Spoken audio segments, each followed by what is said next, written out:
Skont stimi provizorji tal-Uffiċċju Nazzjonali tal-Istatistika, fl-ewwel tliet xhur tas-sena l-ekonomija Maltija kibret bi 3.9% f'termini reali u b'7% f'termini nominali. Dan ifisser li r-rata ta' tkabbir ekonomiku kienet aktar b'saħħitha minn dik irreġistrata fl-istess kwart tas-sena li għaddiet, meta l-ekonomija kienet kibret bi 3% f'termini reali.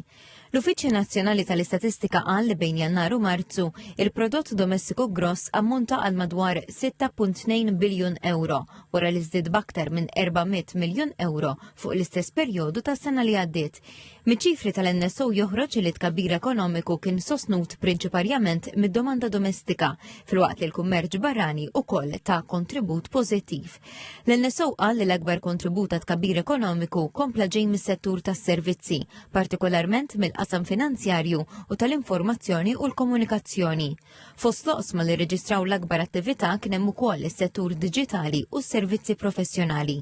Iċ-ċifri juru wkoll li n-nefqa tal-familji żdiedet bi 3.8% f'termini reali, filwaqt li n-nefqa tal-gvern żdiedet bi 8.5%. Mill-aspett ta' dħul iż-żieda ta' aktar minn 400 miljun euro fil-prodott domestiku gross tqasmet f'aktar minn 230 miljun euro f'żieda fil-pagi, 98 miljun euro fi profitti tal-intrapriżi u aktar minn 71 miljun euro f'taxxi netti fuq il-produzzjoni u l-importazzjoni.